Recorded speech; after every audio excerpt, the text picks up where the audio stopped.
No vídeo de hoje, nós vamos comentar sobre o governo estar atrás de criar a criatura perfeita, uma criatura com inúmeras características de diversas raças e animais. Além de que o Oda pode ter nos revelado o nível de poder dos CP0, dos CP0s mascarados. E o Zoro voltou às suas origens e pode até despertar um novo poder.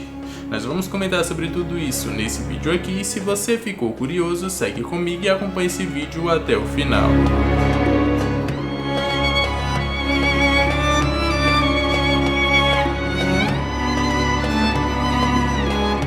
Fala galera, meu nome é Lucas. No vídeo de hoje eu trouxe as minhas considerações sobre o capítulo 1032 de One Piece, onde nós tivemos ali o Oda nos revelando o nível de poder ou possível nível de poder dos mascarados da CP0. Além de que o Zoro voltou às suas origens, está apanhando pra cacete e pode até despertar um novo poder. Nós vamos comentar sobre tudo isso nesse vídeo aqui, mas antes já manda aquele likezão. Se ainda não for inscrito e for novo aqui, já se inscreve e vem fazer parte dessa tripulação também. Agora, sem mais enrolação, bora pro vídeo. O capítulo começa com o Marco em forma de Fênix carregando o Izou por todo o palco principal, porque ele está preocupado ali com aquele yokai gigante de fogo que está atacando todo mundo e todo o local. Uma coisa interessante da gente se perceber aqui é a fala do Marco, em dizer que está machucado mesmo ele tendo uma regeneração absurda.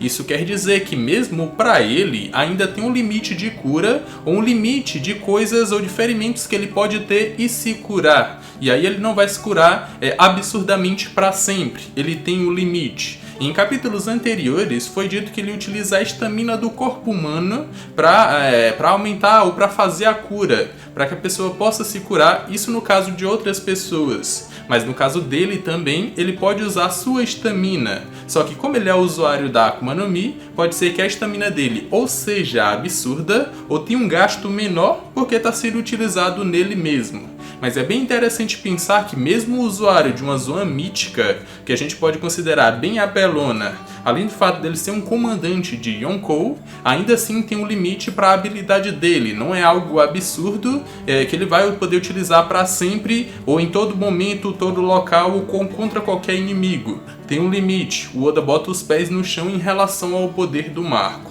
Após isso, nós somos apresentados ao Fuga, ou ao corpo completo dele.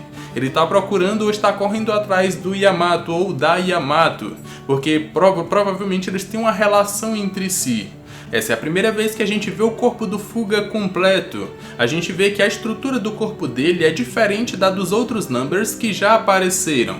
A maioria se parece, ou em sua essência, estão mais ligados com as células que foram utilizadas como base, que foi os gigantes ancestrais, no caso a raça do Wars. Eles aparentam mais ter essas células envoltas no seu corpo inteiro, e o Fuga é um pouco diferente. A parte de cima dele é a parte de um gigante ancestral, mas a parte de baixo é a parte de um animal, e no caso ele se parece muito com um centauro.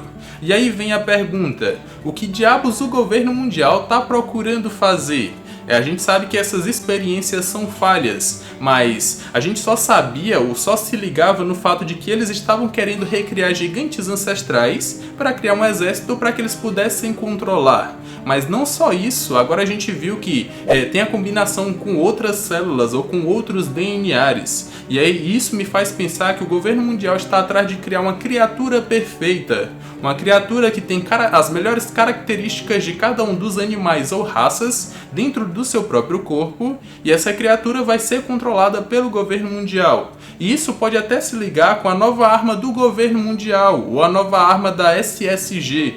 Pode ser alguma coisa relacionada com as melhores características de diversas raças ou animais, ou até Akumas no Mi dentro de um corpo só. E aí pode ser um corpo de um ciborgue, como o corpo do Kuma. E aí essa criatura vai seguir todas as ordens do governo mundial e vai ser absurda, vai ser apelona. É isso que eu consigo imaginar vendo que o Fuga não tem só o DNA de um Horse ou de um gigante ancestral, tem também a raça ou DNA de um animal. E isso faz ele ter uma característica melhor. No caso, o animal que está nele aqui é um cavalo. Faz ele correr mais rápido, tem 4 patas e tudo isso. Nessa correria do Fuga atrás da Yamato, Brook e Robin acabam caindo de um andar superior em cima da sua cabeça.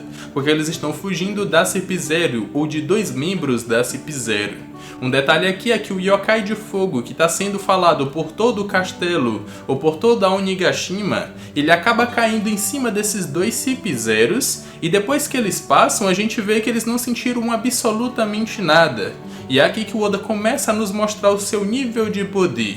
Logo após eles se recuperarem desse ataque aí do Yokai de Fogo, a gente vê ali que o Scrunch Miyapu tá tirando umas fotozinhas para vender lá pro Morgans, tirar um dinheirinho a mais caso o lado dele perca nessa guerra ou ele acabe sendo derrotado. Pelo menos ele vai ter um furo ali para vender pro Morgans e tirar um dinheirinho. Mas antes que ele pudesse terminar, o CP0 vai lá e manda um Shigan bem aqui, eu acho que nessa região aqui, acima do peito dele, e ele acaba caindo no chão como se tivesse sido derrotado ou morto.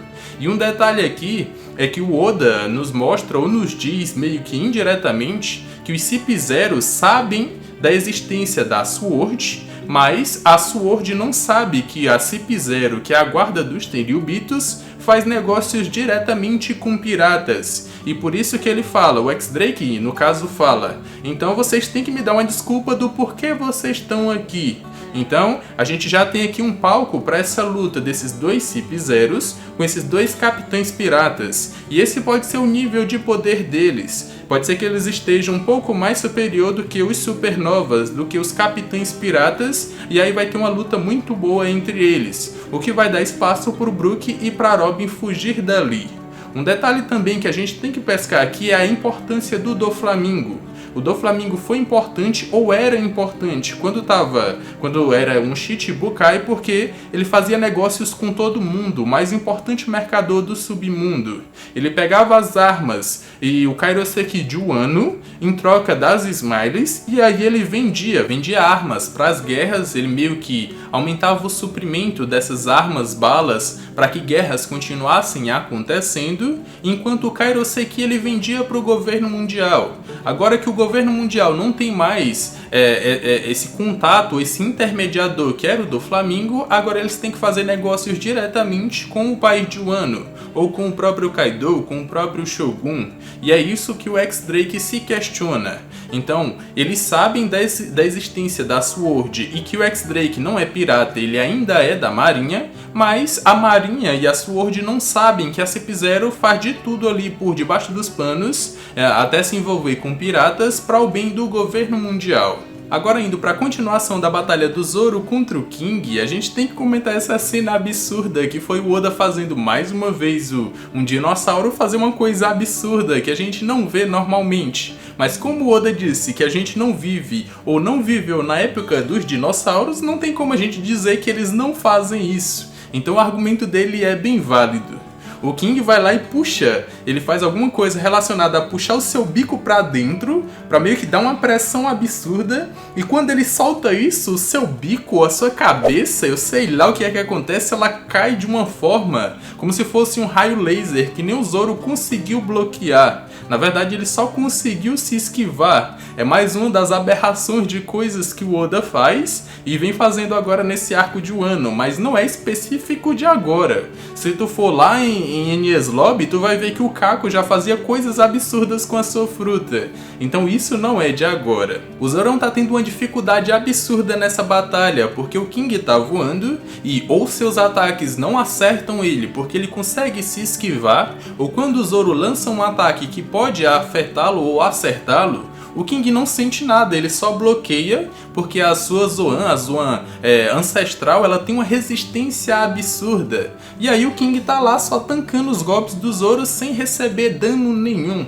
O Zoro até fala que ele nem sangrou, não aconteceu absolutamente nada.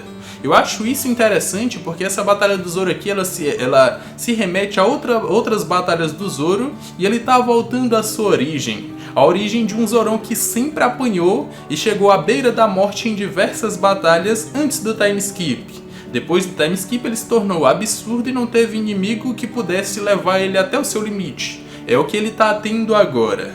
O Zorão diz que para vencer essa batalha ele tem que descobrir a raça do King, para que aí ele possa fazer alguma coisa. Eu só não sei o que é que ele vai querer fazer após descobrir, só se a raça do King tiver uma fraqueza relacionada a seu corpo, sei lá. Eu sei que o fogo que ele cria tem como fraqueza a água. Se o Zorão conseguisse utilizar a água, ele poderia counterar esse fogo, assim como o Electro dos Minks pode ser counterado com borracha. O próprio Barão Tâmago, ele utilizou isso contra o Pedro, e aí ele pode ter uma luta bem razoável contra ele, sem ser afetado pelo Electro.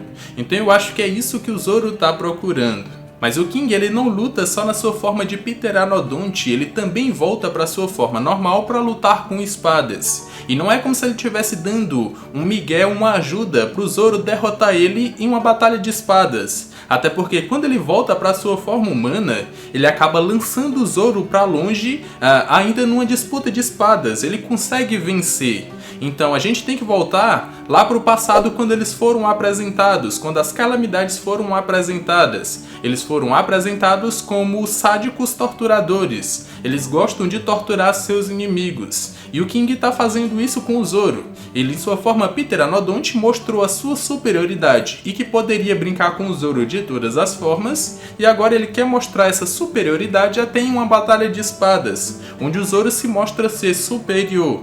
E aí o King realmente mostrou jogando o Zoro para longe aqui, dizendo: você não tem chance contra mim de maneira nenhuma, nem na minha forma de dinossauro que você não pode me atingir, nem lutando corpo a corpo, porque eu sou um espadachim melhor que você. Eu acho que é isso que ele quer dizer, não que ele seja. Um detalhe aqui é sobre o paralelo que o Oda vem traçando das batalhas dos principais Mugiwaras nessa guerra com batalhas anteriores. Um exemplo é o Luffy, que já foi derrotado pelo Kaido 2 vezes e agora voltou uma terceira para finalmente vencê-lo. Assim como aconteceu contra o Crocodile lá em Alabasta. O Luffy quase morreu 2 vezes para ele e voltou uma terceira vez para conseguir vencê-lo.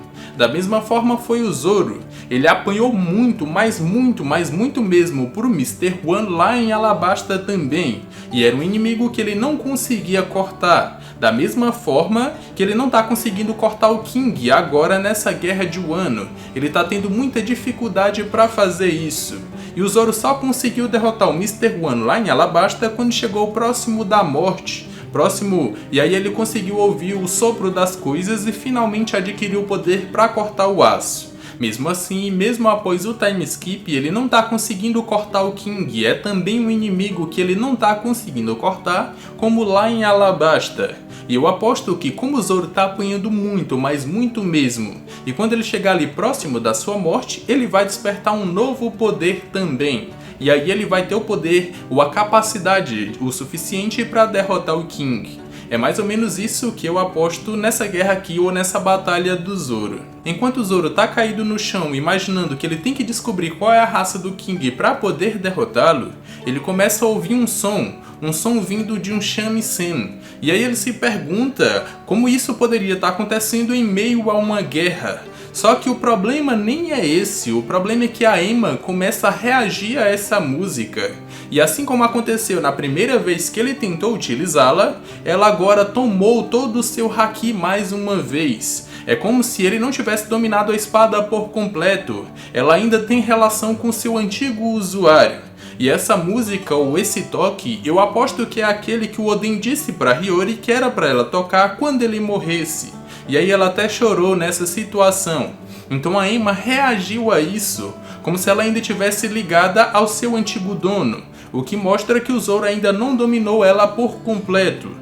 Porque em um momento de fraqueza, onde ele está apanhando muito, onde ele está desgastado, essa espada reagiu à música e puxou todo o haki do Zoro mais uma vez, como se quisesse dizer que ele ainda não é seu dono, ou como se quisesse dizer que ele ainda não a dominou. Enquanto a quem está tocando essa música é revelado que é a Hiyori, como Komurasaki. Ela chegou nessa guerra de Wano de alguma forma que eu não sei. Ela foi transportada para Onigashima também. Pode ser que ela veio com a Otama e a Otama nem percebeu. E aí pode ser a resposta para quem ajudou os Bainhas Vermelhas lá na sala que eles foram teleportados depois de lutar contra o Kaido. Provavelmente foi ela que ajudou eles e era ela que estava chorando também. O seu maior motivo para vir para essa guerra provavelmente é matar o Orochi. Muita gente já tinha teorizado que a morte dele tem que vir por algum dos Kozuki, e o Momonosuke não faria isso, porque como o novo Shogun ou como o próximo Shogun, ele só estaria adicionando ou estimulando mais ainda a guerra entre essas duas famílias, e como Shogun eu aposto que ele não faria isso. Mas a Komurasaki, que muita gente aposta que foi ela que herdou toda a força do Oden, porque o Momonosuke é um bananão, ou está sendo um bananão até agora, muita gente teoriza que foi ela que herdou a força do Oden, e é ela que vai dar um fim no Orochi. Eu gostaria muito de ver isso, e eu aposto que ela tá ali preparada realmente para matar o Orochi. Imagina aí a morte dele vindo pela pessoa que ele mais amou, pela mulher mais linda do país de Wano. Isso seria uma morte muito gostosa de se ver. Eu tô esperando por isso há muito tempo. Bom galera, esse foi o vídeo, espero que tenham gostado. Essas foram as minhas opiniões sobre o capítulo 1032 de One Piece. E agora eu quero saber a opinião de vocês. Vocês acham que o nível de poder dos CP0s ali que foram apresentados em Wano é realmente ali supernovas ou capitães supernovas? Ou vocês acham que é superior? O governo está realmente atrás de criar a criatura perfeita, com as características ou as melhores características de todos os seres e animais, ou até Akumas no Mi. E pode ser que ele tenha colocado tudo isso na nova arma do governo mundial. E o Zoro vai despertar um novo poder, levando em conta o paralelo que tem da batalha atual com a batalha lá contra o Mr. One. E quando ele estiver ali próximo da morte, ele vai despertar um novo poder. Eu quero saber a opinião de vocês, então já comentem aqui embaixo que eu vou estar vendo e vou estar dando coraçãozinho pra vocês. Espero que tenham gostado desse vídeo, se sim, já me recompensa com aquele likezão. Se ainda não for inscrito e for novo aqui, já se inscreve e vem fazer parte dessa tripulação também. Eu tô deixando aqui na tela final 2 vídeos que eu acredito que vocês vão gostar. Eu me despeço por aqui, um abraço e valeu!